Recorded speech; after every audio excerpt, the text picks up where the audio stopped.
A folk hero of some sort, our guest today led a movement for the self-determination of the Ijaw people. He has championed major causes in the Niger Delta region, striving for the independence of the area. You meet our guest after this break. This is the Sunday interview. I'm Jokeli Jadu. We'll be right back.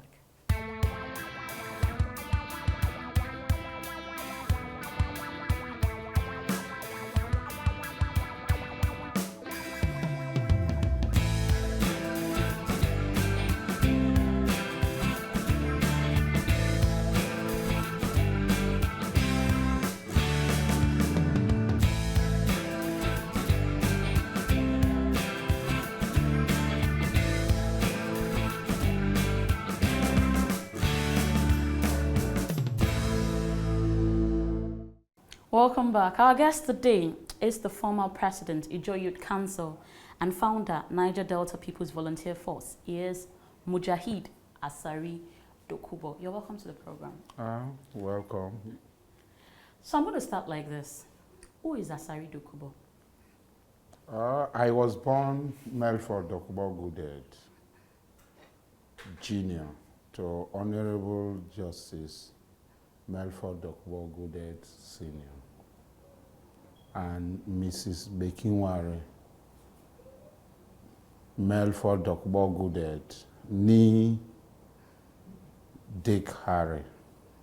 I attended several primary schools, but I actually ended up at Township Primary School, one of the premier primary schools in Port Harcourt. I proceeded to St. Scholastical Guest High School. It was a former Catholic secondary school in Bacana. It became a mixed school, and I spent 1 year there. And I finished up at Baptist High School and went to University of Calabar in 1985. I got WAFT from University of Calabar in 1988, and I went over to University of Science and Technology to start my law program again, and I got WAFT in my third year again. So every 2-3 years I was getting WAFT. So I decided education was not for you. It was to become a lawyer was not actually not for me. Was not for me, because when I was leaving secondary school, I had 306. That was my JAMB score, one of the highest. I passed the NDA in 1983, and my father was not ready for me to go to the NDA. Yes, he said I will get killed, because I had already formed my views right from secondary school. Wow. And he knows my views about the Gambari North, and he was afraid. I wanted to read education. 1983, I got admission into Rivers State College of Education. Professor Tassia actually wanted me to read history. My father was not ready as a lawyer and as a first son. He wanted you to be a junior all the way. Yes. And today, we have, out of the 9 children, we have so many lawyers in the family. So that was it. So where did the name Asari come from? Asari is my town, my community, my own town. It's called Asari. The British called it Buguma, after another smaller community. So when I became a Muslim, my grandfather's name is Dokubo, so I became Mujahid Dokubo Asari. You mentioned earlier that you formed your views as a young man. Yes. Who were some of the earliest influences that you had that helped you form those views? One of the earliest influence was my great ancestor, King Amakri. He brought the Kalawari people together from one small tiny island. If you go to that place, and he brought them. He brought several people from several different areas, and he brought them together and formed the Kalawari state. And then my grandmother, Okukowa Wilkinson Dokubo Gooded, Nee Tom Princeway, she was a princess of the house of Amakri. She nurtured me. She told me a lot of things about who I am, who we are, and what she expects us to be. My father was more or less like an European, and, an elite, but I was brought up in the village at Buguma in Asari. That was where I was brought up. Do you have any mentors? Well, my greatest mentor was my grandmother. She was my greatest mentor. A lot of things my grandmother said, if I look at it today, it has really modeled my life. After the Civil War, there was this belief that was widespread that some people who came from the war who had become impoverished had gone to make this thing, juju, and they drop things on the ground. If you pick it, you will become a goat or a chicken. And everybody.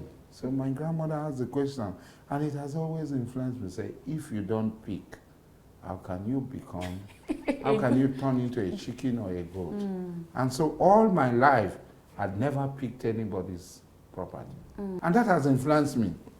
Before this government came in, a lot of people, Yoruba people, Northerners, and some misguided people, you stole money, you are going to go to prison. Now, people have pedigree.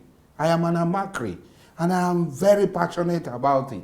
And I tell people they can look with all magnifying glass. If I had taken in my life anything that was not my own, they looked, they restricted my account. They did everything. 2 years after they've not found anything, I beat my chest to say, I had never stolen. I will never steal. And I will never take that which does not belong to me. So let me ask you, away from the struggle and your businesses, how do you relax? Do I actually have time to relax? I read a lot these days. With all the crisis around, but I read.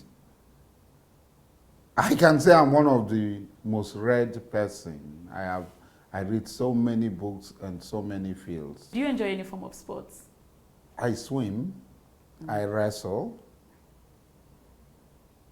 I do taekwondo. I am almost all my life I'd always want to be physical. Do you enjoy music? I used to enjoy music, but as I became a Muslim and I used to enjoy, even now I do, I can't say totally. As a Muslim, you know, there's restriction on music and the type of, so my interest in music is way toned down. But that does not mean that I don't have interest. I listen to Peter Tosh, I listen to Bob Marley, I listen to Kenny Rogers, and so on. Music that makes sense, not no be gara gara. No, not that one. Okay, so if we wanted to thrill you with a dish, what would that dish be? Dish? Yeah, food. Your favorite food. I used to eat, but I stopped eating 5 months ago. Okay, so you just drink water?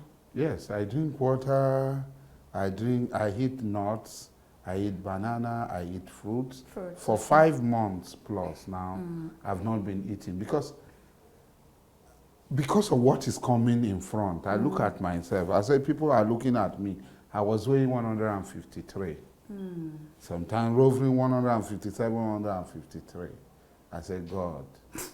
So if the thing starts now, people go carry me, they run, or which one? So I decided I stopped eating, but before then, beans was my best food.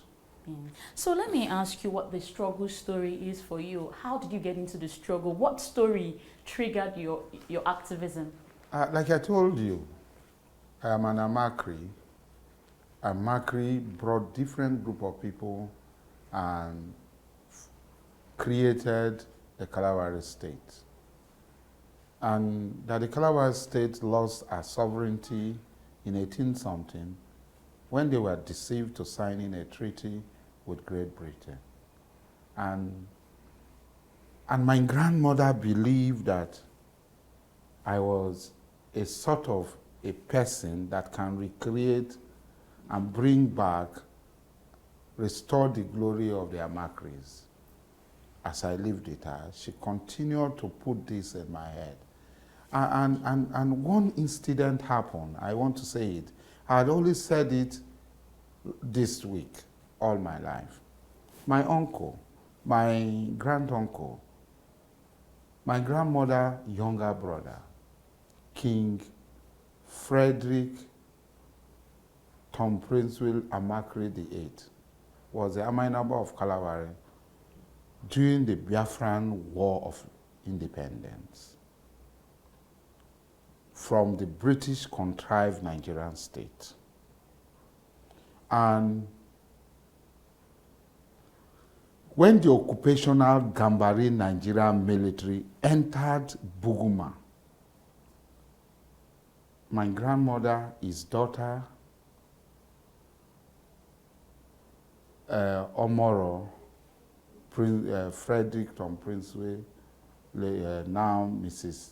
Mackenzie Inkotaria, and 3 of us with my grandmother went to the waterside, to the waterfront at the Ogopolo, Tom Princeville compound, and we saw His Majesty sitting on a trunk with other men, and they were pleading with His Majesty to leave. And once they saw my grandmother, I was 5 years old, this was 1969, June. They turned and told my grandmother, talk to your brother, he must leave. He should not disgrace the Amakri. If the enemies catch him, they will kill him. And she told him, she commanded her younger brother, who was the king, who was our king, said, get into the boat. He was tying wrapper and a white singlet with holes. Said, get into the boat. And he got into the boat. When he was going, he beckoned to her, spoke to her in her ears. I didn't know what he told her, but she became visibly shaking. And he called me. She called me, I came. They handed over something in a white wrapper, covered in a white cloth, and gave it to me, and I carried it. I didn't know what it was. 5 years old, they were shooting everywhere, shelling. The Gambari Nigerian occupation force had entered and they were shelling. So with the shooting, we were dodging, and we carried it to my father's compound and kept it. It was much later I discovered that it was what is called the Amakri of 4, the symbol of the kingship of the Kalabari people. Years later, I came to discover. So these are the influences that brought me, and from that time, as my grandmother continued to talk to me, I came to realize that the struggle to restore the sovereignty that was stolen from us by the British is something that I must do. If I must continue the legacy of my forebears. All right, we'll go on a short break now. When we come back, we'll still be speaking with the founder, Niger Delta's People's Volunteer Force, Alhaji Mujahid Asari Dokubo. Stay with us. Welcome back. We've spent the last couple of minutes getting into the world of the former president, Ijaw Youth Council, and founder, Niger Delta People's Volunteer Force, Alhaji Mujahid Dokubo Asari. Thanks for staying with us. Thank you. So let me ask you, do you sometimes feel like you've been misunderstood by the Nigerian people? I'm not concerned about what Nigerians think about me. I'm only concerned about what Ijaw people think about me. At times I feel that, what will Nigerian people think about me, those who call themselves Nigerian? They are stealing from us. What sort of robbery is more than you go to Abuja every end of the month, 36 states, plus Abuja, plus agencies, plus 700 and something local government to share the resources of Soku. Why Soku? What is more criminal than that? Why Soku remain at the backyard of the world, while Ukubie remain at the backyard of the world, while Lotugbene remain at the backyard of the world? What is more? It's like somebody coming to your house, take your pot of soup, and look at you and share the pot of soup for different people, and then just give you one spoon of the soup that you cook, you prepared your own soup. So I don't give a damn about what Nigerians think about me. They will never think anything good about me. Now, the cause that you fight for, like you mentioned earlier, we've seen a lot of people say that they want to fight for the same cause, and we've seen a lot of kidnapping, we've seen a lot of terrible things done. Like you said, you've never done that. Do you see this cause as a selfless cause? Yes, it is selfless. At 53, I could have been anybody. My siblings, my younger sister is a member of the House of Representatives. My cousins, my younger brother is an associate professor. My younger, so I too would have been anything if I had not taken the part of the struggle. But you know, when there are, when you are a student of revolution, there are revolutionaries and counter-revolutionary elements. And counter-revolutionary element can be promoted by the enemy to join the struggle, which Obasanjo did very well. When Obasanjo saw that the Niger Delta struggle, which we were involved in, I wouldn't say which I was leading, I was involved because there are so many others. He infiltrated the struggle with counter-revolutionary element, counter-struggle element. And this counter-struggle element were introduced into the struggle to give the struggle a bad name. So they carry out kidnapping, they do this, they do that, and they say, but unfortunately, these elements were not able to give the struggle a bad name because the bad people, the bad people are more than the good people. So everybody started appreciating this is our struggle, don't leave them. Some elders whose children are abroad, they are our children, leave them. You are children. Did the struggle say you should go and do fire? You know what fire is? I don't. Yes. Some people go to the pipeline, take the oil, cook it, destroy the environment more than what Shell, Ajib, Chevron, Totafina Health is doing. They took fire. You go to the vegetation, they destroy it. They are not part of our struggle. They are criminal elements. They go, they have people who steal, people who kidnap people, kill people, rape people. They are not part of our struggle because it does not aid our struggle. Our struggle is a moral struggle. Because the just struggle is not only moral, it's religious. Because 99% of the fighters, of the combatants, believe in the efficacies of the various amatemezos in a land. But some rogue so-called elites want to associate all of us together that we're in the struggle. No, we are not in the same struggle. But sometimes their action aids our struggle. Yes, their action aids our struggle. It's the truth. You have to be. It aids our struggle. Like now. But they are not doing it. Why are they not kidnapping the people who have the oil blocks? The people who have the oil blocks that are shopping our money that they don't know even where Ikubie is. They don't know where Soku is. That are shopping our money, you are not kidnapping them. You go and kidnap small people, go and demand for money, go and kill people, go and do this. You are not part of our struggle. You suffer. We have been saying it.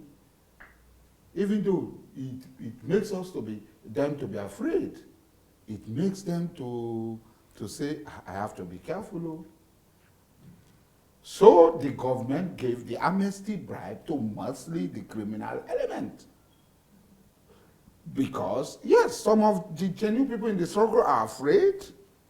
If we not take this in radar and talk, then go kill us. But people like us, we say, no, we are not criminals. Because what you do today will revibrate tomorrow.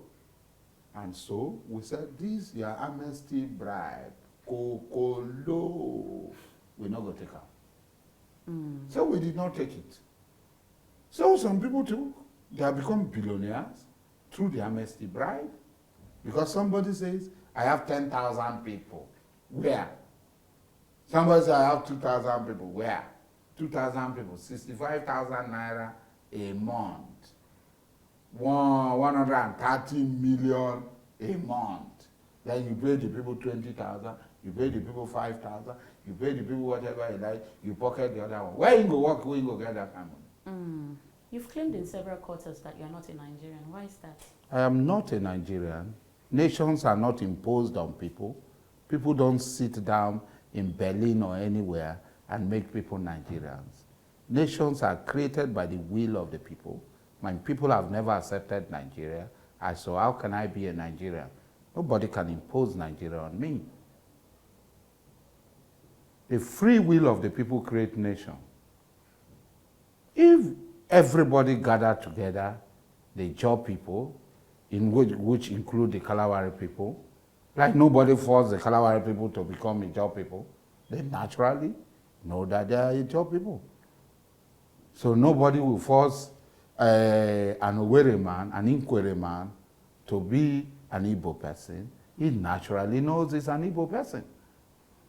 So if we want to be Nigerians, then we have to sit down and decide for ourselves that today we are going to give up our separate identities and accept Nigeria as our country, as Nigeria. So is that the reason why you do not have any investments in this country? It's not about having investment in this country. Do you invest in an enemy-occupied territory? What is the security of your investment? How many times have they gone to Proza to destroy the guest house in which Tom Polo is staying? How many times have they destroyed the palace of the Agaragba of Pere of Baramatu? How did they steal the golden sword of Egbesu in Oproza? How? You cannot invest in an enemy-occupied territory. Do you not think that dialogue and restructuring can solve some of the problems that we have? 50 years after Biafra, what has been stopping the dialogue? 50 years is not enough. 50 years is not enough for dialogue. 50 years is not enough for restructuring. 50 years. I am 53 years old. So since I was 3 years old, they went to Aburi. Aburi failed. So what stopped them if they really believe that we can coexist? If they want to dialogue, let them sit with us. We say, please, oh, we don't want to live with you. Now by force, you get neighbors, say you this neighbor. I don't want to the same house with you. Even my father said, if I marry, I don't go leave my father's house. Now by force I go live for my father's house. Now by force I go live with my brother, if they are our brothers. Now by force I go live with my sister. So there is no, we are not asking for war. We don't want war. Who wants to die? I don't want to die. I have 21 children. I don't want to die. I want to enjoy my life to 90-something. My grandmother died at the age of 94. My uncle just died at the age of 98. I want to enjoy my life very well, kokolo to the end. So who is calling for war? Who is calling for crisis? They are the ones who said, if we want to go, they will kill us. They are the ones who are attacking IPOB members. They are the ones who are killing people. They are the ones who say they have the power to kill. Nobody is saying we want to kill anybody. Leave us, let us go. Lastly, as we round off to a close, let me ask you, if your children chose to follow this path, would you give them your approval? Any of my child who is not ready to follow this path is not my child. That is if I did not achieve my heart desire to have freedom, my heart desire to spend my own currency, my heart desire to carry my own passport, my heart desire to display my own flag. And if peradventure anything happened, and my children are to take over from me, and my child does not join and goes to join, that child, look at him very well. Let them go and conduct. My son or daughter is not ready to take this one, then they should go and conduct a DNA on him. He's not my child. She's not my child. So lastly, tell us one thing that you know about yourself that a lot of people do not know, but you would like to share. People say I drink. I've never drank alcohol. People say I smoke. I've never smoked. That does not mean drinking. Drinking is part of your life. So I'm not going to be ashamed. Ogogoro na we make calm. Kai kai na we make calm. I can't breathe. We they drink am, but I've never drank. It does not make those who drink bad. I have never smoked. The job people normally before this time were not smokers. I've never smoked. As they have known, EFCC, they look, I did not steal anybody's money, and I have never stolen. So these are the things. Thank you very much for coming on the program. Thank you, my sister. We have been speaking with the former president of the Ijaw Youth Council and the leader of the Niger Delta People's Volunteer Force, Alhaji Mujahid Dokubo Asari. He's been letting us into his world. Trust you enjoyed the show. Remember, you can keep up with us by sending your mails to the Sunday interview at tvcnews.tv. We will be waiting to hear from you. Thanks again for watching. I'm Jokeli Jado. Bye. Thank you very much.